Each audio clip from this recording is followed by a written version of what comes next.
The highway at night is a lonely place. For a truck driver, it's a world of its own, painted in the monotonous glow of headlights, cutting through an endless dark. Me and my partner, Dave, we'd been driving these routes for over 20 years. We'd seen it all, or so we thought. But nothing, absolutely nothing, could have prepared us for what happened on that stretch of Highway 87 in rural Montana. It was one of those nights where the darkness felt heavy, like a physical weight pressing down on the cab. We were hauling a load of industrial machinery from Billings to Great Falls, a route we knew like the back of our hands. The air was still, not a whisper of wind, and the moon was just a sliver behind a thick blanket of clouds. The only sound was the deep, rhythmic hum of our 18-wheeler. Dave was at the wheel, his eyes fixed on the road, while I was trying to get some shut-eye in the passenger seat. Around those AM, the CB radio, which had been silent for hours, crackled to life. A voice, distorted and panicked, broke through the static. Mayday. Mayday. Is anyone on this frequency? There's something on the road. Don't stop. For God's sake, don't stop. The transmission cut out as abruptly as it began, replaced by the familiar hiss of an empty channel. Dave and I exchanged a nervous glance. Probably just some rookie spooked by a deer, he mumbled, trying to sound nonchalant. But I could see his knuckles were white on the steering wheel. We kept driving. The silence in the cab now, feeling tense and expectant. A few miles later, we saw it. In the distance, a single headlight was pointed directly at us, stationary in our lane. As we got closer, we could make out the shape of a truck, an old flat-nosed Peterbilt, the kind you don't see much anymore. It was just sitting there, engine off, lights dead, except for that one solitary beam. "What's this guy doing?" Dave grumbled, slowing our rig down. "Broken down? Maybe?" He flicked our high beams on and off, trying to get a response. Nothing. The single headlight just stared back, unblinking. As we rolled to a stop about 50 yards away, a feeling of deep unease washed over me.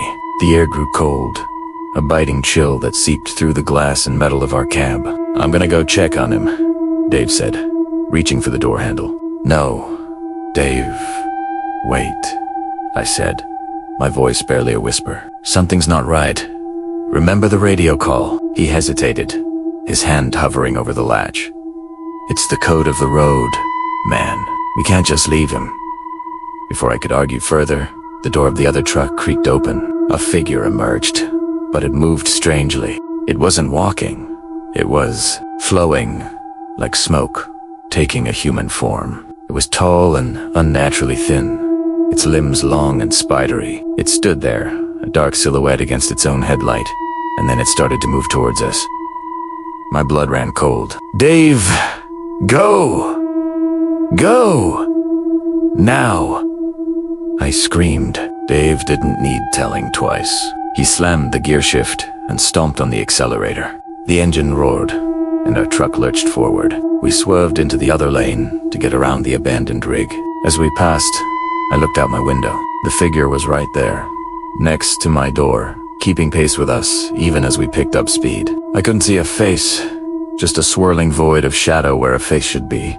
But I could feel its gaze on me, cold and ancient. I squeezed my eyes shut, bracing for the sound of shattering glass, for the feeling of it breaking into the cab, but it never came.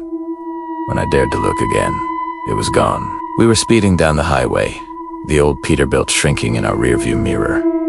We didn't speak for a long time. The hum of the engine was the only sound, but the silence was filled with a terror I'd never known. After what felt like an eternity, Dave finally spoke, his voice trembling.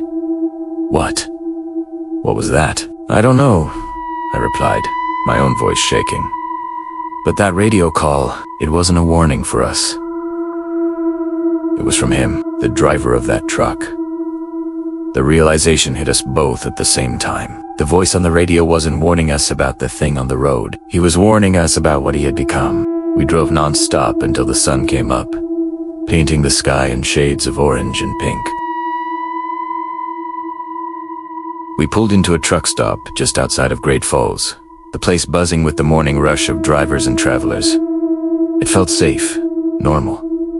We needed that. We sat in a booth, nursing cups of steaming coffee, the steam warming our cold hands. We didn't talk about what we saw. We? Kuldente. How do you explain seeing a shadow that moves and thinks? Who would believe us? Other drivers would just think we were crazy, sleep-deprived, or worse. But the image was burned into my mind.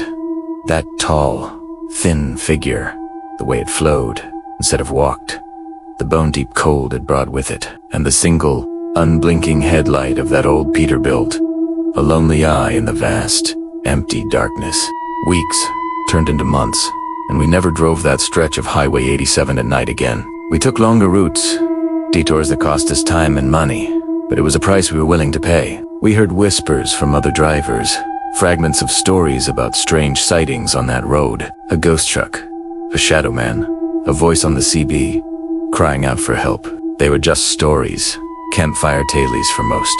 But for us, they were a chilling reminder of a night we would never forget. Sometimes, when I'm driving alone late at night and the road stretches out empty before me, I'll see a single headlight in the distance. My heart will hammer against my ribs, and my hands will grip the wheel until my knuckles are white. It's always just another truck, a car, something normal. But for a split second, I'm back on Highway 87, with the cold seeping into the cab and a shadow moving in the dark. They say the road has a life of its own, a spirit. I believe it now, and I believe that some things are left better undisturbed, lurking in the dark places between one town and the next. If you're ever driving through rural Montana late at night and your radio crackles with a desperate plea, just keep driving. Don't look back, and whatever you do, don't ever stop. Some parts of the road don't want to be traveled. Thanks for listening to my story. If you've had your own strange encounters on the open road, I'd love to hear about them in the comments. Drive safe out there, and don't forget to follow for more tales from the highway.